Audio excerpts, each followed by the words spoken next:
Guy gets a phone call from his doctor. Doctor tells him he's got prostate cancer. He goes, "Doctor, give it to me straight. How long have I got?" Doctor replies, 10. And the man goes, "What? Years, months, days?" Doctor goes, 9, 8, 7. That's the problem as you get older. When you're younger, you don't scared of getting phone calls from the doctor. But the anxiety you get, and the older you get, you realise your mortality. You realise you're not immortal like you thought when you're a teenager. And that's why they get teenagers and young people to go to war. Because as you get older, in your 50s, you realise that bullets are sharp. But every year, like I've said before, I get my bloods tested. And for the next week, I look at my phone and see if I've missed any phone calls. And when it comes up with doctors, I know that the doctors aren't going to ring you up for a game of golf. It always scares me. And that's the problem is like, I have to go and get bloods done again on the 21st. They check my PSA because of since the operation. Even when I got my catheter taken out, I had to take antibiotics for 3 days beforehand and 4 days after. And then I had to do a urine test the following day. And then you're waiting on the doctor. The doctor will only call you if it's bad news. I didn't get a phone call, which is good. That I'm only assuming is a bug anyway.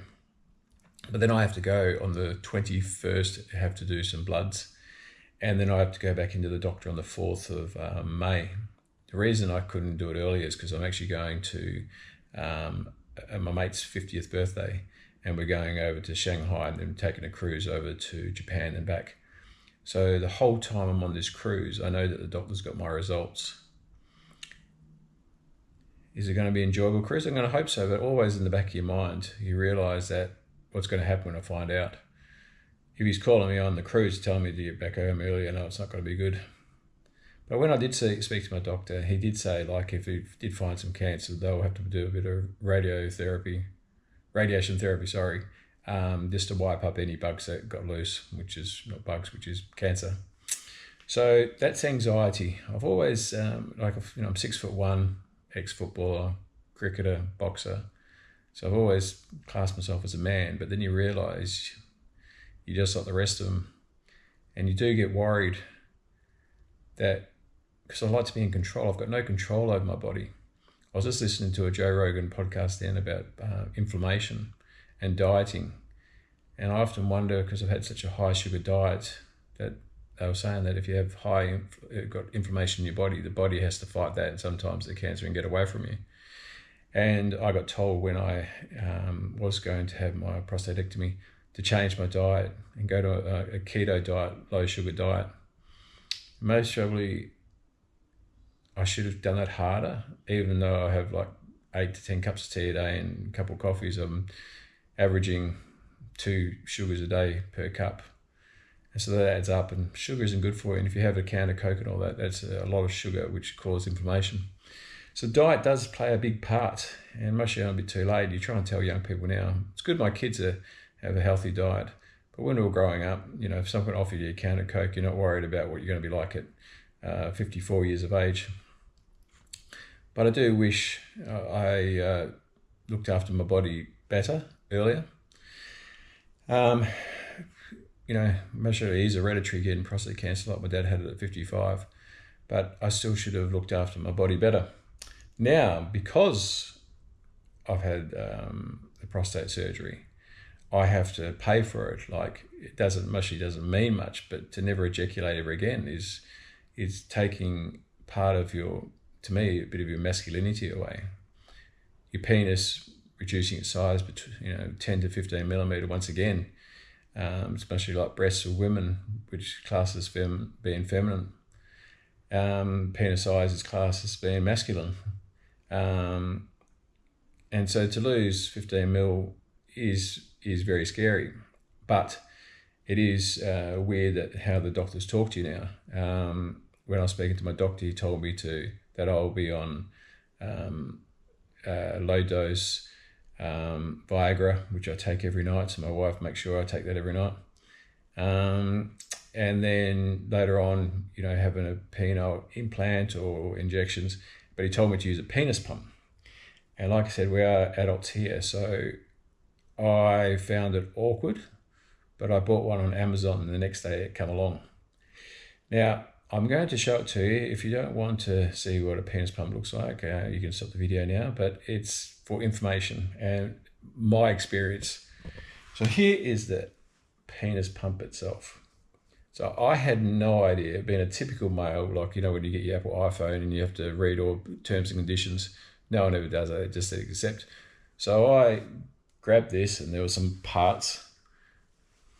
It's like 2 rings, different sizes. And there's another part, which is rubber, but the other side is a female's anatomy. I won't show you that side just because it's on YouTube in case any kids. I don't know why, because it's the part of the female body. Now, this is nothing for pleasure. Let me tell you, this is absolutely a chore. But I'll get to that anyway. So anyway, I got this and I go, how the hell does that work? And I see there's buttons at the very top. I don't know if you can see that there. It just says one is to operate it on and off. Then there's like a cloud, and then there's another cloud, and then there's lips. And I go, I don't know what the hell these means. Didn't have a check. So I just pulled the pants down, chucked the old fella on, turned it on, and pressed any of these buttons. Well, it started to pump straight away.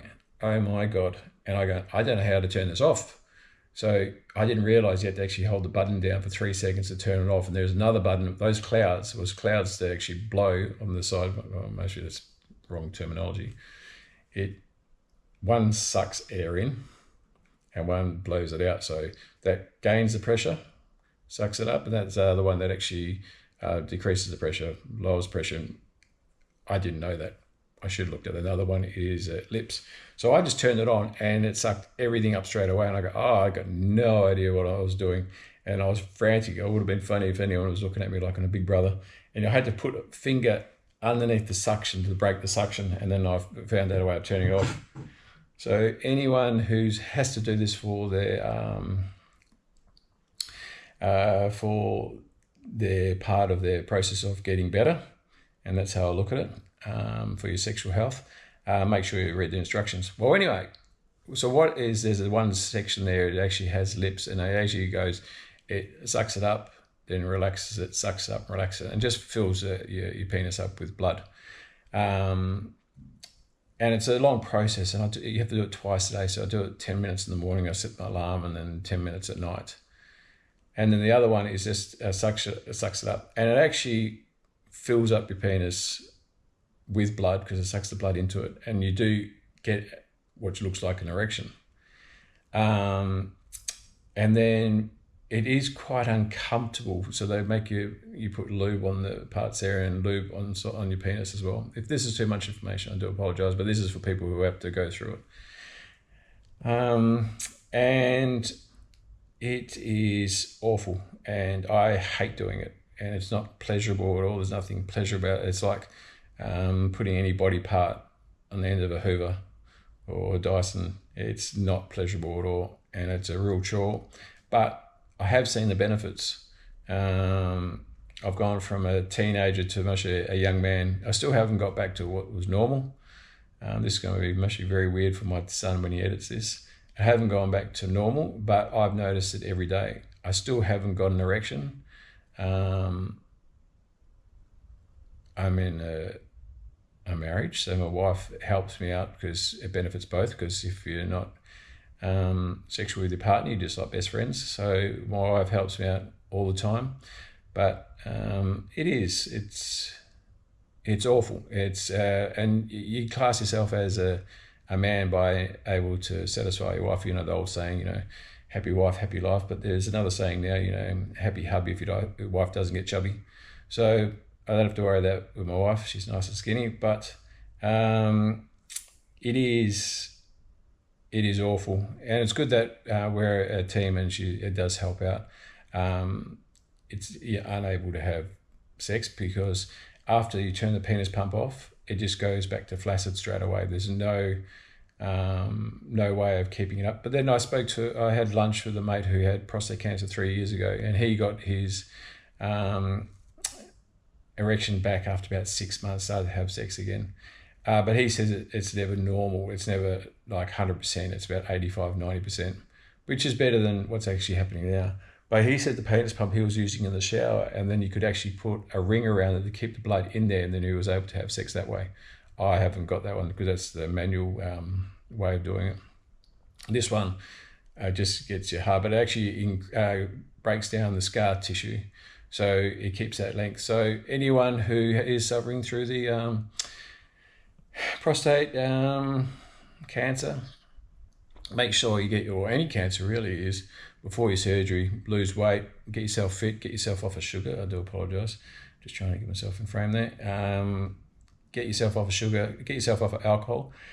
The big thing for me is I'm not allowed to have alcohol for 6 weeks, no cool drink, no fizzy drinks, no caffeine. I realised that I'm not leaking at all, so I don't have any problems with leaking. That was mostly due to my Kegel exercises. I do apologise if I'm revisiting what I said last video. One thing about having this major surgery is your memory is shot. I would have phone calls for about 10 minutes and then I can't remember who I was talking to that night. It is getting better every day. That's one thing I do notice. I'm still sore, still have to have my afternoon lay down for 2 hours. One day I didn't do it because I was just doing other things. And it was a bit late and I tried to do it. So if you do it at 3 o'clock, it gets there at 5 and you fall asleep, you're not as tired that night. And I didn't do it and I was really, really sore. So when they recommend you to lay down for an hour, about for 2 hours, make sure you do it. Yeah, so that's my stage where I'm at the moment. I'm still not back to work for about another 3 weeks. It is hard because you have to do your exercise. I call them sexual health exercises with the penis pump. And it's and then you have to have that lay down for 2 hours. But I can't sit in a chair for too long. I have to keep moving because it aches. But it's been an alternative. I keep saying there's a wonderful thing is that, I pray, I thank God every day that I wake up because many people overnight don't get the opportunity of waking up. So I am very, very happy that God has given me an opportunity to show my resilience and gives me an opportunity to share my experience with other people. But that's how it's going at the moment. Every day gets better, and that's one thing. Someone asked me when I was at the horse racing last week when I went and quickly watched the horse race. He said to me, he says, as long as every day gets better than last day, then you're improving. It was weird because where I go to the horse racing, there is quite a lot of older people there, and you don't realise how many people are getting cancer or have had cancer. So it's good to be able to share my experience, and they've shared their experience with me. So when you think you're isolated and all by yourself, and it's ever happened to anyone before, it's happened to many people. So I'll jump on again next week and say how it's all going. But one thing I do like I said last week, is wondering why we do things. What's the norm? Like I sit down and I go, what the hell do we have toenails for? I actually understand why we have fingernails. That's how we open up mandarins. But I've got no idea why we've got toenails. So I might actually look at that next week.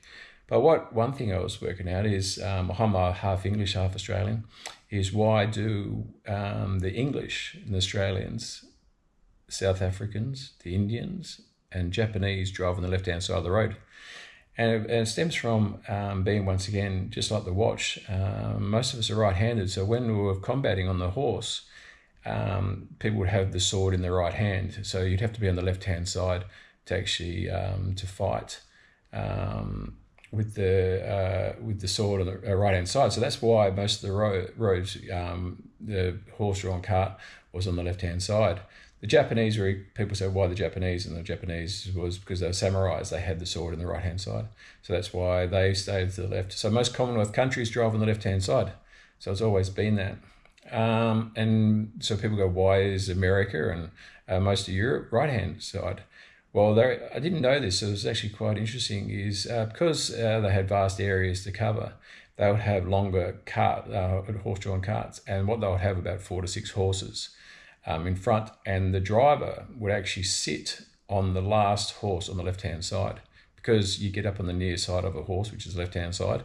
He would sit on the very last horse to actually steer the 6 horses. So to do that, they had to be on the right-hand side, because if they're on the left-hand side, they wouldn't actually be able they wouldn't actually see the other side of what's coming. So they're on the right hand side because the person would sit in the back of the horse on the left hand side. And so Europe, it was actually Napoleon. So back in the day where the aristocrats in France made everyone drive on the left. So Napoleon was a bit rebellious, and I don't know if it was after the revolution. I'm assuming it was after the revolution. He changed Europe and made everyone went to the right-hand side. So that's why Europe is on the right-hand side. It was because of Napoleon. So it's quite interesting. So that's my useless information. I'd love it if you could subscribe, if you don't mind me boring you. I usually start off with a joke, talk about my cancer, and then finish off with a bit of useless information. I'll find out about toenails, but if there's anything else you're interested, ask me and put it in the comments. Like I said, God bless, and if you can't be anything, at least be kind. Thanks.